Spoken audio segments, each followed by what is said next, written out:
اللہ तबारक व तआला के नाम से शुरू जो बड़ा मेहरबान और नहायत रहम करने वाला है। प्यार दोस्तों, अल्लाह तबारक व तआला कुरान पाक में इरशाद फरमाता है, और कोई भी नबी ऐसा नहीं आया मगर लोगों ने उसकी दुश्मनी और मुखालफत की। प्यार दोस्तों, हर दौर के अंदर हक की मुखालफत करने वाले पैदा होते रहे, लेकिन हजूर अकरम सल्लल्लाहु तआला अलैहि वसल्लम के चचा अबू लहब जैसा और उसकी बीवी जैसा इस्लाम का मुखालिफ शायद ही कोई पैदा हुआ हो।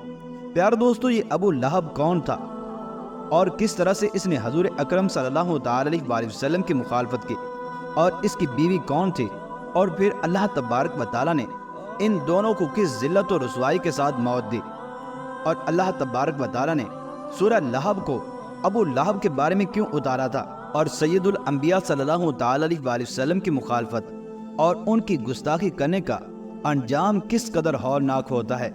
प्यारे दोस्तों, आज के इस मुनफरिद वीडियो के अंदर हम इसी हवाले से मालूमात आपके साथ शेयर करेंगे, लिहाजा आपसे हमारी गुजारिश है कि आप हमारी इस वीडियो को एंड तक मुलाहिजा फरमाइए।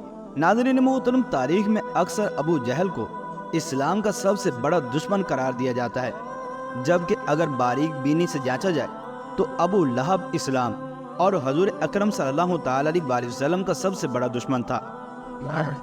चुनांचे अबू लहब का असल नाम अब्दुल उज़ा बिन अब्दुल मुत्तलिब था और इसकी असल कुनियत अबू उतैबा थी, लेकिन इसके वालिद हज़रत अब्दुल मुत्तलिब इसके चेहरे की सुर्खी की वजह से उसे अबू लहब के नाम से पुकारा करते थे। प्यार दोस्तों, अबू लहब हजूर अकरम सल्लल्लाहु तआला अलैहि वसल्लम का हकीकी चचा था। चुनांचे जब हजूर अकरम सल्लल्लाहु तआला अलैहि वसल्लम की विलादत हुई, अबू लहब की एक लौंडी जिसका नाम सवैबा था वो दौड़ती हुई आई और उसने अबू लहब को बताया कि आपके छोटे भाई यानी हजरत अब्दुल्ला रजी अल्लाह तआला अन्हु के घर के अंदर एक बेटा पैदा हुआ है। तो अबू लहब इस पर बहुत खुश हुआ और इसने अपनी उंगली से इशारा करते हुए अपने उस सुवैबा नाम की लौंडी को आजाद कर दिया। प्यार दोस्तों, अबू लहब इस्लाम के बड़े दुश्मनों में से एक था। जब हजूर अकरम सल्लल्लाहु तआला अलैहि वसल्लम ने ऐलान नबूवत किया तो अबू लहब ने सख्त मुखालफत की और आप सल्लल्लाहु तआला अलैहि वसल्लम की शान में गुस्ताखियों पर उतर आया। जब खुदा की तरफ से रिश्तेदारों को दीन हक की दावत देने का हुक्म हुआ तो आप सल्लल्लाहु तआला अलैहि वसल्लम ने कोहे सफा पर चढ़कर कुरैश वालों को पुकारा। जब सारे इकट्ठे हुए तो आप सल्लल्लाहु तआला अलैहि वसल्लम ने इरशाद फरमाया कि अगर मैं आपको कहूँ कि इस पहाड़ी के पीछे से एक लश्कर तुम पर हमला करने वाला है तो क्या तुम मेरी बात का यकीन कर लोगे? तो सब ने आप सल्लल्लाहु तआला अलैहि वसल्लम के हुक्म पर लब्बैक कहा। आप सल्लल्लाहु तआला अलैहि वसल्लम हमेशा ही सच बोला करते थे। इसके बाद आप सल्लल्लाहु तआला अलैहि वसल्लम ने इरशाद फरमाया कि मैं खुदा के हुक्म से तुमको एक सख्त आदाब से आगाह करने आया हूँ जो दुश्मनों के हमले से भी कहीं ज्यादा खतरनाक है। जब आप सल्लल्लाहु तआला अलैहि वसल्लम ने ये अल्फाज फरमाए तो अबू लहब ने आप सल्लल्लाहु तआला अलैहि वसल्लम की मुखालफत करते हुए कहा, गारत हो तुम पर, नाऊज़ु बिल्लाह, तो तूने हमको इसलिए बुलाया है कि हम अपने माबूदों को छोड़ दें। चुनांचे अबू लहब के इस गुस्ताखाना अल्फाज पर सूरह लहब को नाज़िल किया गया। जब रसूल अकरम सल्लल्लाहु तआला अलैहि वसल्लम पैगाम खुदा देते तो अबू लहब आप सल्लल्लाहु तआला अलैहि वसल्लम को बुरा भला कहने लग जाता, जो अपने आबाओ अजदाद के दीन को छोड़कर अपना नया झूठा दीन फैला रहे हैं। और बाद रिवायात में है कि अबू लहब ने कोई सफा पर आप सल्लल्लाहु तआला अलैहि वसल्लम को कत्ल करने के लिए एक पत्थर भी उठा लिया था। अबू लहब हजूर अकरम सल्लल्लाहु तआला अलैहि वसल्लम की इतनी मुखालफत करता था कि जब हजूर अकरम सल्लल्लाहु तआला अलैहि वसल्लम के बेटे हजरत अब्दुल्ला रजी अल्लाह तआला अन्हु का इंतकाल हुआ तो अबू लहब बहुत खुश हुआ और दौड़ता हुआ अपने दोस्तों के पास गया और कहने लगा कि हजूर अकरम सल्लल्लाहु तआला अलैहि वसल्लम अबतरुन नस्ल हैं, यानी आप सल्लल्लाहु तआला अलैहि वसल्लम की नस्ल खत्म हो जाएगी। जिस पर हजूर अकरम सल्लल्लाहु तआला अलैहि वसल्लम बहुत ज्यादा गमगीन हुए। तो अल्लाह तबारक व तआला ने सूरह कौसर को नाज़िल फरमाया, जिसके अंदर अल्लाह तबारक व तआला ने अबू लहब की इस बात का जवाब देते हुए इरशाद फरमाया, इन्ना शानियका हुवल अबतर, कि ए महबूब सल्लल्लाहु तआला अलैहि वसल्लम, बेशक आपके दुश्मन ही अबतर नस्ल हैं, यानी उनकी नस्लें ही खत्म हो जाएंगी, मगर आपकी नस्ल तो सुबह क़यामत तक चलती रहेगी।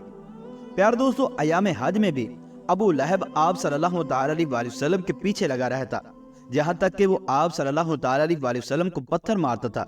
جس سے آپ صلی اللہ تعالی علیہ وسلم کی ایڑیاں خون سے تر ہو جاتی تھیں۔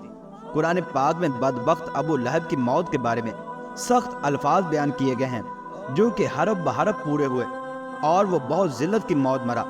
ابو لہب بہت ہی مالدار تھا۔ جب اس کو خدا کے عذاب سے ڈرایا جاتا تو کہتا کہ اگر حضور اکرم صلی اللہ تعالی علیہ وسلم کی بات سچ ہے تو آخرت کے دن مال و اولاد کا نذرانہ دے کر میں عذاب سے چھوٹ جاؤں گا۔ اور ابن اسحاق سے مروی ہے کہ جب ابو لہب کی بیوی ام جمیل کو پتہ چلا کہ میرے خاوند کے بارے میں سورہ لہب نازل ہوئی ہے تو وہ ایک پتھر لے کر آپ صلی اللہ تعالی علیہ وسلم کو مارنے کے لیے مسجد حرام کے اندر پہنچ گئی۔ مسجد حرام میں حضور اکرم صلی اللہ تعالی علیہ وسلم اپنے پیارے ساتھی حضرت ابوبکر صدیق رضی اللہ تعالی عنہ کے ساتھ عبادت کے اندر مصروف تھے، تو اللہ تبارک و تعالی نے ام جمیل کے نظروں پر ایسا پردہ ڈال دیا کہ اس کو صرف حضور اکرم صلی اللہ تعالی علیہ وسلم کی آواز سنائی دے رہی تھی، مگر آپ صلی اللہ تعالی علیہ وسلم نظر نہ آتے تھے، اور اس کو صرف حضرت ابوبکر صدیق رضی اللہ تعالی عنہ نظر آ رہے تھے۔ اس نے اس پر پوچھا کہ اگر مجھے معلوم ہو جائے۔ اس پر اس نے کہا کہ مجھے معلوم ہے کہ حضور اکرم صلی اللہ تعالی علیہ وسلم میری مذمت اور ہجو بیان کرتے ہیں۔ اگر حضور اکرم صلی اللہ تعالی علیہ وسلم میرے سامنے ہوتے تو میں ان کو پتھر مارتی۔ وہ دشمن اور مخالفت کی وجہ سے حضور اکرم صلی اللہ تعالی علیہ وسلم کو مذمم یعنی مذموم کیا ہوا کہتے تھے۔ یہ کہہ کر وہ واپس چلی گئی۔ قریش والے جب حضور اکرم صلی اللہ تعالی علیہ وسلم کو معاذ اللہ مذمم کہتے تو آپ صلی اللہ تعالی علیہ وسلم ارشاد فرماتے کہ اے لوگو، اللہ تبارک و تعالی نے کس طرح سے ان کو صبر و شکم سے مجھ سے پھیر دیا ہے کہ وہ مذمم کو برا بھلا کہتے ہیں، جبکہ میں تو محمد صلی اللہ تعالی علیہ وسلم ہوں اور خدا کا آخری نبی اور رسول ہوں۔ پیارے دوستو، ابو لہب قریش کا مالدار آدمی تھا۔ اس کا سود خوری کا بہت بڑا کاروبار اور چنانچہ اس کا سود خوری کا بہت وسیع اور بڑا کاروبار تھا۔ وہ لوگوں کو سود پر چیزیں دے کر خود منافع حاصل کرتا تھا، یہاں تک کہ اس نے خانہ کعبہ سے سونے کا ہرن چوری کر کے بھی بیچ دیا تھا۔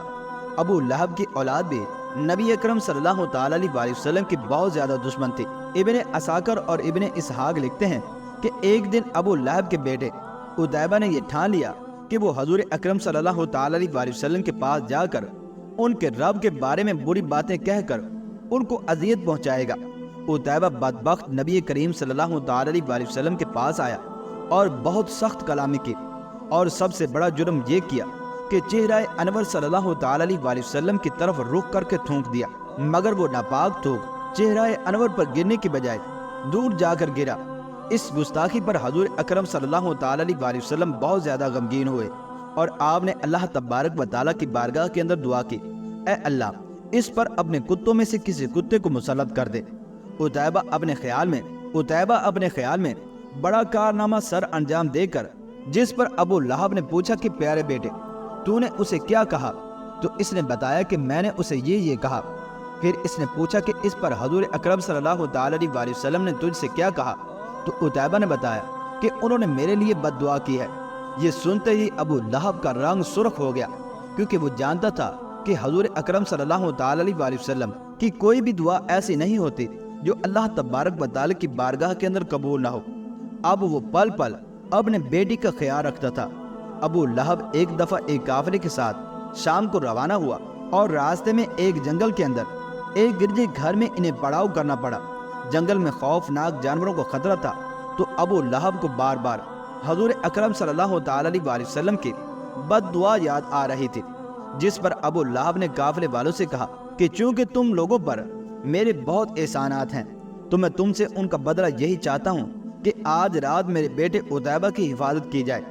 بس تم سارا سامان اس گرجا گھر کے صحن میں جمع کر دو اور اس کے اوپر میرے بیٹے کا بستر لگا دو، پھر اس سامان کے ارد گرد تم سب لوگ سو جاؤ۔ حوار کہتے ہیں کہ ہم نے ایسا ہی کیا۔ رات جب ہم سو گئے تو جنگل سے ایک شیر آیا اور ہم سب کے چہروں کو اس نے سونگنا شروع کر دیا، مگر کسی کو کچھ نہ کہا۔ پھر سامان کے بلند ڈھیر پر چڑھ گیا اور عتیبہ کے چہرے کو سونگا اور اسے چیر پھاڑ ڈالا۔ ابو لہب کا برا حال تھا، اور وہ کہے جا رہا تھا کہ میں جانتا تھا کہ میرا بیٹا حضور اکرم صلی اللہ تعالی علیہ وسلم کی بد دعا کی وجہ سے کبھی بھی بچ نہیں سکتا۔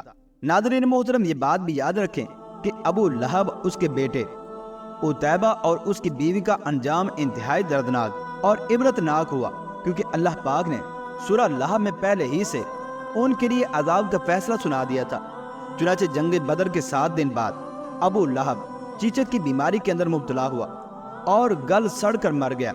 रिवायत है कि इसको एक रेशेदार दाना निकला जो फटा तो फिर इससे मजीद दाने निकल आए। चुनाचे अब जब इन दानों की बदबू फैलने लगी तो इसकी औलाद और बीवी ने यह फैसला किया कि उनको अपने घर से किसी वीरान खंडर के अंदर मुंतकिल कर दिया जाए ताकि ये बीमारी किसी और को ना लग जाए। इसी बीमारी, बदबू और अजियत में 7 दिन रहने के बाद अबू लहब जहन्नम वासिल हुआ और इसकी लाश 3 दिन तक यूं ही पड़ी रही और कोई भी इसके करीब न फटकता था। लोगों को डर था कि जो करीब जाएगा उसे भी यही बीमारी लग जाएगी जिसके अंदर अबू लहब मरा है। जब बदबू फैलने लगी तो लोगों ने इसके अहल व अयाल को आड़ दिलाई। इस पर उन्होंने तानों से तंग आकर कुछ हबशियों को उजरत देकर लाश उठवाई, जिन्होंने उसे लंबी लकड़ियों पर रखकर एक गड्ढे के अंदर फेंक दिया और ऊपर से दूर खड़े होकर यूं पत्थर फेंके जैसे किसी को रजम किया जा रहा हो। और यूं रजम होते होते अबू लहब जहन्नम के अंदर पहुंचा।